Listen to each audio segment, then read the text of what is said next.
So, welcome again to the community building track. We will start with the first talk held by Sebastian Raible. Thank you and welcome, Sebastian. He is the director of EU government for Apple, and he will explain us how the regulation, EU regulation, care about ethical and ethics in the communities. So thank you, Sebastian, for being here, and the floor is yours. Thank you very much. Well, good morning. Thank you so much for joining. The question is, does EU regulation care about ethics? And then there is a long subtitle. I'm Sebastian. I, as Stefano was saying, work for Appel. I've worked there for just over a year now. I'll come to what Appel is. And I'm a computer scientist by trade. But I usually say that I'm a bad computer scientist because immediately after my graduation, I did work briefly in the field, but then went to the European Parliament and became a policy advisor for two MEPs. So I worked there from 2015 to 2024, advising them mostly on digital policy. I've been involved with free and open source software since, basically since high school, when I was using Linux as one of the first to even deal with that kind of technology. And so taking all of that into the European Parliament was quite useful for digitalization and digital policy.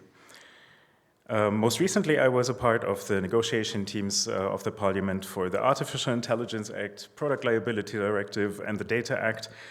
And I'm saying that not to boost, but because it's going to be relevant.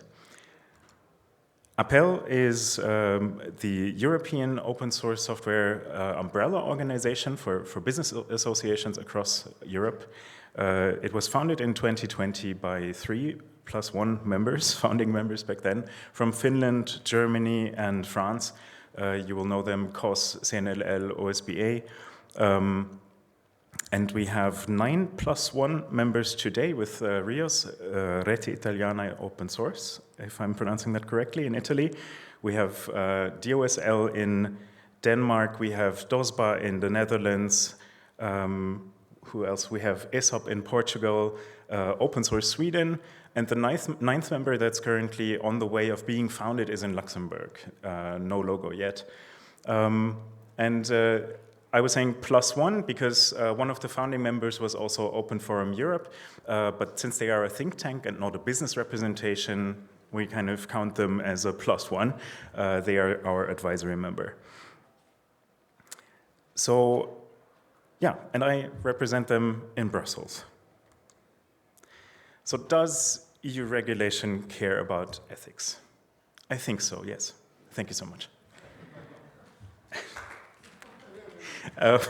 I'm sorry. So where to start after that kind of question? Politics is a way of mediating between people, is a way of organizing our society and making decisions in groups.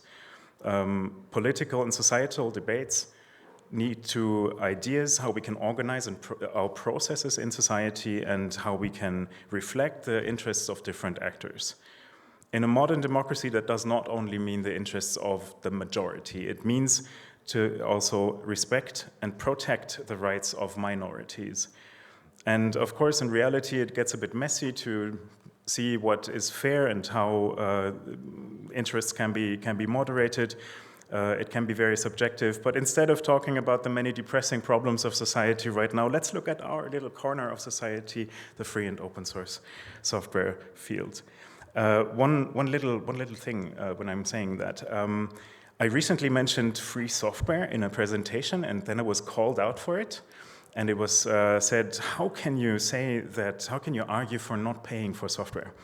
I'm not. Free and open source software doesn't mean that you're not paying for software. I say free and open source software to reflect the more than 40-year history of the free software movement and the approaching 30 years of the open source movement. And of course, I mean free as in freedom. I deliberately use them as synonyms too. I know that there are debates, and it's not that I don't understand that, but as a political communicator, I've learned that also sometimes going into too much detail can be confusing. So I'm using them as synonyms. In my time in the European Parliament, I, as I said, mostly worked on digitalization, digital policy, and the Parliament is structured into committees that deal with special responsibilities and certain aspects of regulation. And for example, we have the industry and research, trade, environment, consumer protection, and fundamental rights committees.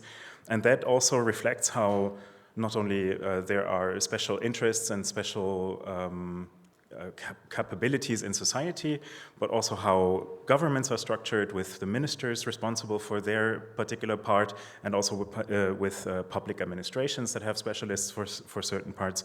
So the parliament is structured like that.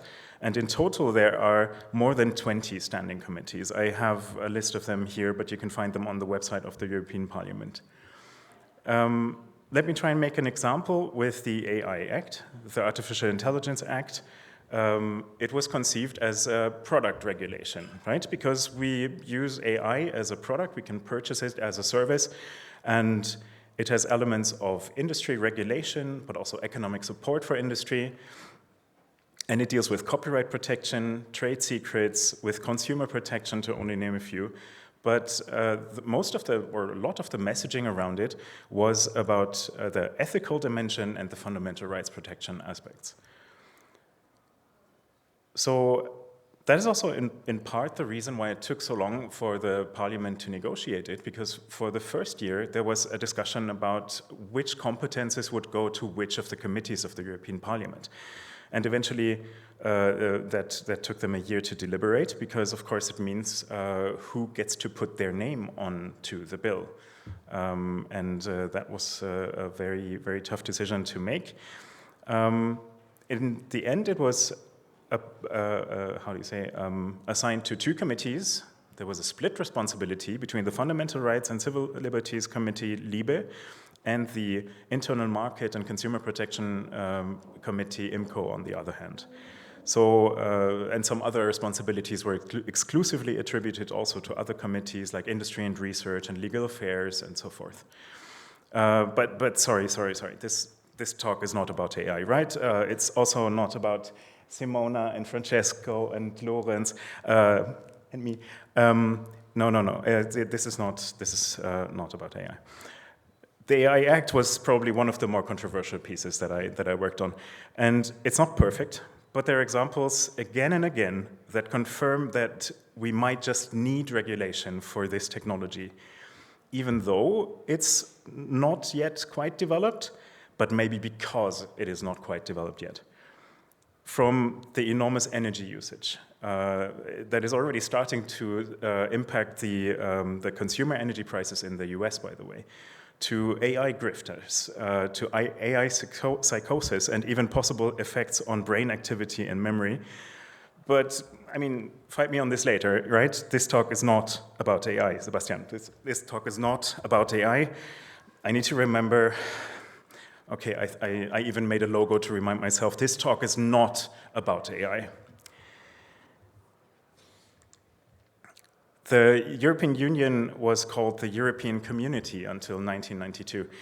And before that, it was called the European Economic Community in the Treaty of Rome. And that just reflects how much it was a project that was primarily on economic rights, on liberalization of the market and of competition, and the functioning of this internal market of Europe. It was about consumer rights, the freedom of movement, but in the sense of the freedom of movement to work elsewhere. So it was very much this economic space. It was in 2009 that the Lisbon Treaty entered into force, and with it the Charter of Fundamental Rights, that the European Union became a space of ethics rather than an economic space. And you can see that with Lisbon and the Charter of Fundamental Rights in application, the European Court of Justice has also started taking fundamental rights much more into account in their judgments. Then the EU has developed in that kind of way, and we also see that in the legislation. So, as I've been saying, I worked a lot on digitalization and digital policy. I think I mentioned the AI Act. Mostly, that means rules for areas where software plays a role. But where software is not the primary target, or didn't used to be the primary target of regulation. Many laws in the 9 years that I spent in the parliament had an effect on open source, but without the commission that proposes the laws and the parliament and council that then deliberate and decide on the laws, realizing that they would have this impact on open source, because mostly they don't even know what open source is and what that sphere is. So it was due to individual members of the European Parliament, their advisors and assistants, individuals in the Commission and the Council and the Member States, that these unintended side effects for the open source ecosystem became visible, and that we could manage to avoid negative consequences for the ecosystem. So in the last term, we're now in the, I think, 10th term of the European Parliament. The last term was 2019 to 2024.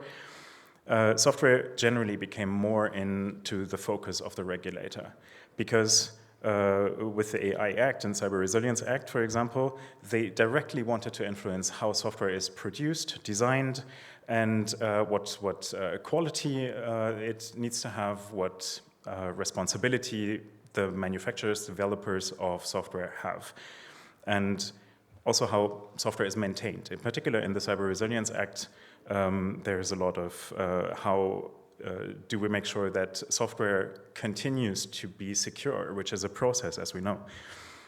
But even landmark regulation like the Product Liability Directive that had been created in 1986 and has been untouched since then, even that has now been reopened in, I think, 2023. It was then adopted in 2024. It was reopened because of that important role that software plays, not only as a product itself, but also as a component for other products, right?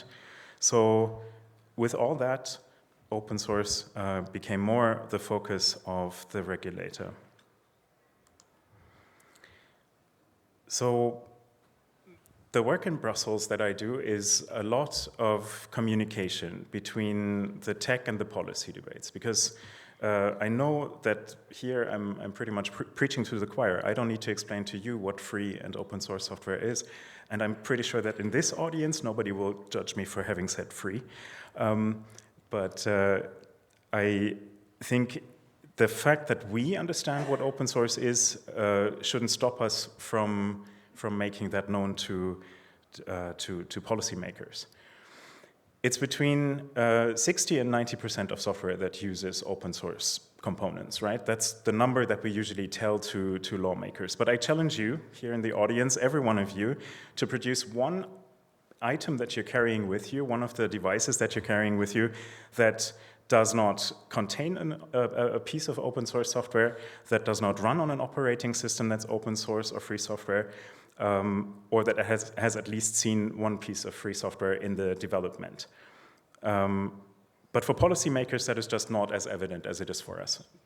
So AI Act, Cyber Resilience Act, Product Liability Directive could have caused quite some harm to the open source ecosystem, because even though there was a little recognition of the fact that open source existed, it is not always clear that it is not just an economic model, and I represent businesses, so that's a huge part also of my work, but that it also has the community aspect to it. And this is really something that we're trying to convey as well, even when representing businesses in Brussels to the Commission and so forth, that this is a huge part of it.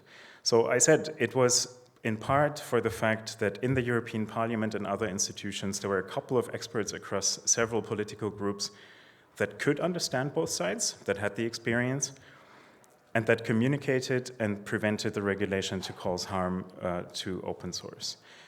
And by the way, that doesn't mean that I want a general exemption for open source, because if we were to demand that, that would create an easy loophole for big tech to also avoid being regulated. So protect the ecosystem, protect the community part, but where you're doing business with open source, it is justified for you to also adhere to the laws in a proportional manner, of course. If you're a big company, there is more that can be that is proportionate for you to do in terms of compliance than if you're a small company. So I mostly worked in the end on the AI Act because it was just such a long and complicated piece of legislation. But I coordinated with colleagues to make sure that exceptions and safeguards for open source would be introduced also across the Product Liability and Cyber Resilience Act.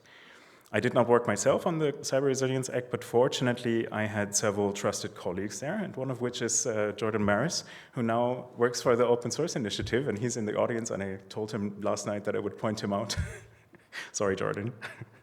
But he did great work on the Cyber Resilience Act, and it was just great to have that kind of a team and that kind of knowledge present in the European Parliament. I'm now also no longer in the European Parliament. Joined Appel in September last year, 2024. But I think driving that knowledge in the institutions is really worth it. So one of the projects that Appel is invested in is the European Open Source Awards. And I'm telling you this because it is not quite known yet that we have this. It is a Commission-funded project that has run since last year, and the first European Open Source Awards this year in January, just before FOSDEM, were held to introduce the Academy members. So it is literally formed like the Oscars. You have an academy of experts, of people with knowledge, of people with contacts in the open source field that then hand out or award projects and people with the European Open Source Awards. So go check out, I didn't put the link to the website here, but I think it is europeanopensource.academy, European Open Source in one word. I have had heavy nodding from the audience, so I think that link is confirmed. Check that out. We have the gala on the 29th of January, so that's, I think, the Thursday before FOSDEM again. And the idea is to everybody dress up. I mean, you can see Sachiko from Open Forum Europe on the left, and that there is Rob. He's also part of the one of the project partners that's interviewing her, and we're all dressed up. There is also I should have put that in the presentation, the nice photo with Jordan and I with our suits. I did not. So I encourage you to look that up, to follow that, and it's really, the idea is carry open source and the importance and the strategic advantage also that it is into the main of the main parts of society, make people understand how important it is. And yesterday also Jean-Baptiste from VLC said that he is one of the Academy members, and there are several more. So I'm really looking forward to the first edition of the Open Source Awards. Okay, enough of that. Going back to open technological sovereignty. Yeah, I think it's so important to connect these debates, because the discussion about technological sovereignty is, no, that is not a because, but the debate about how to achieve digital or technological sovereignty is such an opportunity for the open source field to finally connect with the ideas that we had with creating software and creating an ecosystem like that, and the wishes that we had for society. So it really helps us connect between the debate that is in the tech field, in the open source field, and that is in policy right now. Because now, for the first time, you can tell a story that makes decision makers, makes these policymakers understand how our story connects with their needs. Usually in a more of a business presentation, I would say it's also the business opportunity of your lifetime. It is. So that is an opening to the policy field, and they are really asking that question: how can we increase competitiveness of Europe, and how do we achieve digital sovereignty? And the ethical questions are inseparable from tech regulation. Laws like the Digital Services Act and the Digital Markets Act that you've heard about are about the regulation of online platforms, TikTok, Instagram, and so forth on the one hand, and the regulation of marketplaces and search, app stores, messengers on the other hand. And they are very much motivated by the societal impact that they have on fundamental rights, but also on competition, and specifically the European competitiveness in the field, and whether alternatives have a chance to establish themselves against these incumbents. I don't remember why I wrote, how did it come about, and not what happened. What happened? So when you look at the news, actually, when you look at the news, you won't see Europe much, right? But when you look specifically at European policy news, then you will see that the Draghi report, this is Mario Draghi on the left, has caused a hot debate that has been raging for 1.5 years now about what they call simplification of the law, and in particular also of the digital regulation of the last couple of years.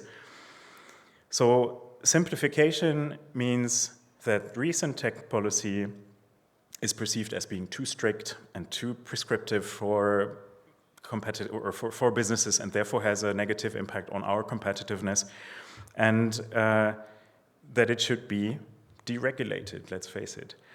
Among the last 6 years, the data strategy, for example, my favorite, the AI Act, and even the GDPR, the data protection regulation, are up for debate right now and up for changes. And in particular, that data protection regulation, the GDPR, is currently as strong a fundamental rights protection mechanism as it is, because of one factor. In 2013, the Snowden revelations had a massive impact on the ongoing GDPR discussions, because the GDPR was, I think, proposed in 2012, if I'm not mistaken, and was only the negotiations were only concluded in 2016. It entered into force 2018. But so the whole debate about the global surveillance infrastructure of the, in particular, American, but also British and you know, the Five Eyes, some of you will remember, had a very large impact on the discussions of the GDPR. And the GDPR does not only protect personal data, but also Europe as a commercial actor, right? The global surveillance framework was perceived as a threat to industrial and trade secrets, not only to the privacy of individuals. So the regulation of data processing is not only for the individual's protection, it is also an economic motivation that made the Commission harmonize the pre-existing different European data protection regimes into one general data protection regulation. And that is what really drove the legislation. The GDPR is as strong as it will ever be, but not only for the ethical side of data protection, or protecting us from rampant data processing in the future, that future is now, but for the protection of data processing on fundamental rights protecting legal basis. So that you as businesses can actually use data, private data, because now you know how to, because now you have a law that gives you the tools in hand. So, in conclusion, European law foresees many different levels of regulation. There is a maximum harmonization through directly applicable regulations that immediately have effect on you once they enter into force. There are directives that you've heard about. They are being implemented by the legislator into national law, and therefore also harmonized law across the European member states, but on a lower level. And there are also mixtures between the two, like in the GDPR, where you have elements that are directly applicable and other elements that are implemented by the member states according to what is usual in their country. And I normally wouldn't argue that, because from, like, okay, I won't argue from a civil society view that self-regulation could be a thing. But when it comes to So when it comes to big tech, I wouldn't recommend only asking them to please sign a memorandum of understanding and please not violate data protection. But I think that is also one of the ethical instruments that the European Union has in hand.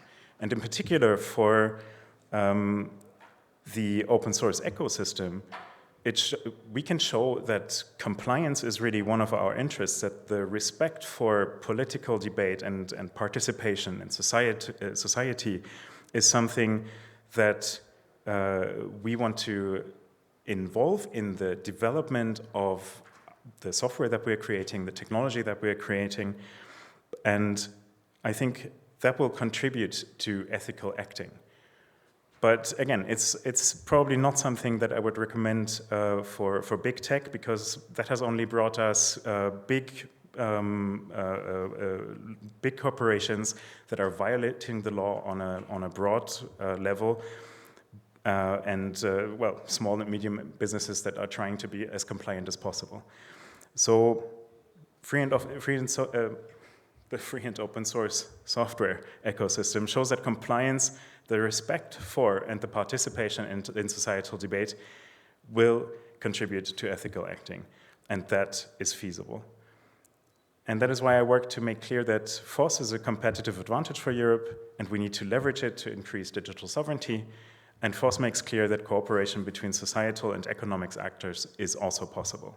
So let's make regulation care about ethics even more.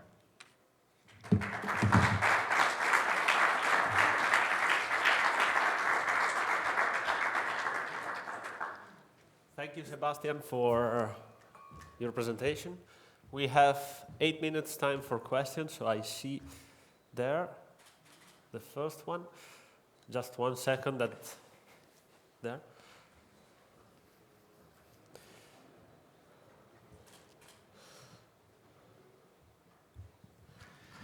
Thank you very much for this very interesting presentation. I have actually a couple of questions, but I'll keep them very brief.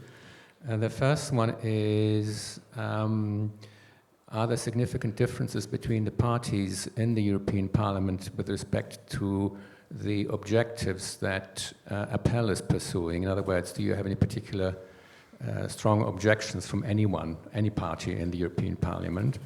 The second relates to the attempts to now, based on the need for simplification, as you called it,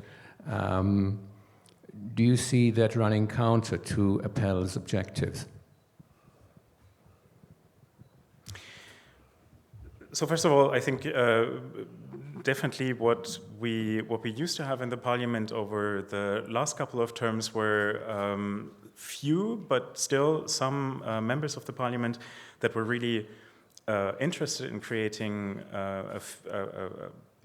an environment where open source could thrive, and that also realized the potential of open source. And some people are still there, but we're still building these relationships. And in particular, since you say in terms of Appel, I think differences in parties, yes, globally, yes, but I've always thought that in particular in European politics, it was possible to talk to people about content, about actual questions of policy, and approach them on that basis. I'm not sure, so Appel as an association doesn't have a position on simplification. I think that we benefit from the legal framework that we have right now, and that businesses have already adapted to the laws that have been introduced. So I don't think that what is touted as simplification is ultimately necessary or demanded by most companies. But again, this is not an Appel position. Sorry, just a quick follow-up. But this drive towards simplification based on the Draghi report, does that not require changes in the law that may run counter to what Appel is trying to achieve? Again, there's no position of Appel. And the Draghi report is there and says basically that it doesn't like open source very much. Thank you. there, and then here.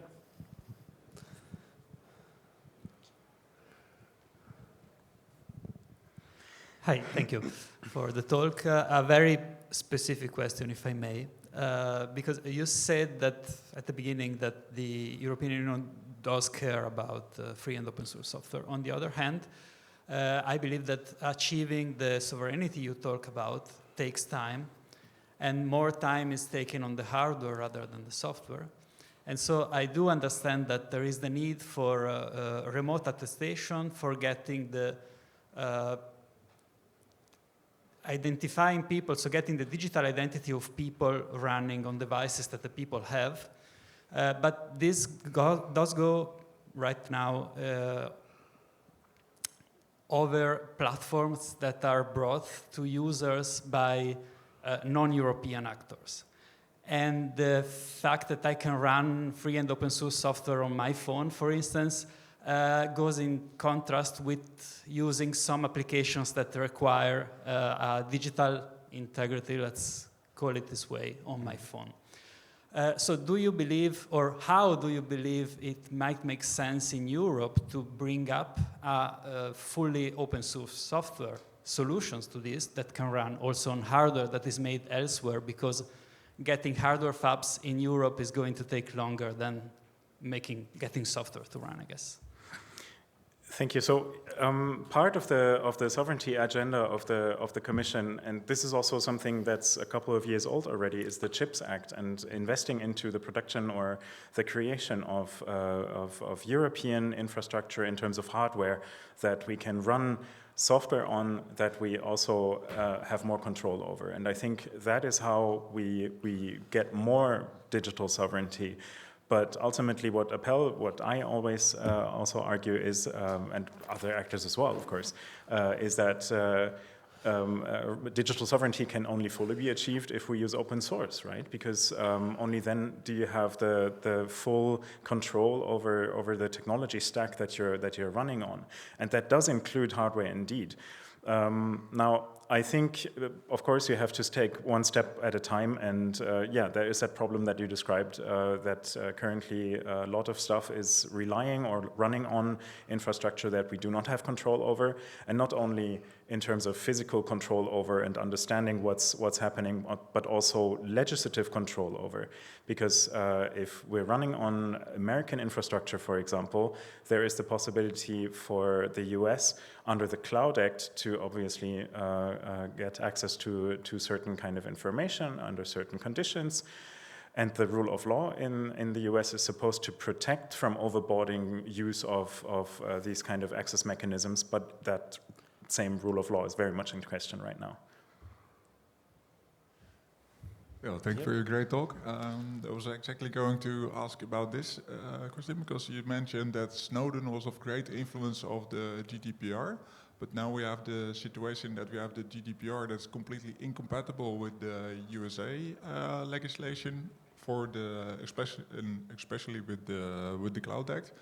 But yet, all our public administrations run largely on these American clouds. So, what can we do to fix that? I mean, it's not a desirable situation we're in now. Thank you. That's an excellent question. I think it's a huge problem that we have made a lot of that public infrastructure run on US infrastructure, and the fact that it's still running is only due to the fact that in 2022, I think the Commission had the last decision made that there was an adequate level of data protection with the EU in the US because of the mostly the how do they call them, the so-and-so orders of the president of the Biden administration at the time. Trump has withdrawn a lot of these executive orders. That's the term, and with that, it's really drawn into question whether we can still build on that mutual trust relationship. And I think the Commission really needs to toughly reevaluate whether we can keep relying on it. And I will just finish with one demand that we are also posing as Appel, is to introduce 100% open source software in public administration. And the EU has now the possibility to do that because they are actually reforming the public procurement framework right now. That is how administrations buy technology that they need for their daily business. And I think that is why also this is the chance of the lifetime for open source businesses, because the money is there, it needs to be invested into IT, and we can do that with open source. Oh, thank you. Great. Thanks.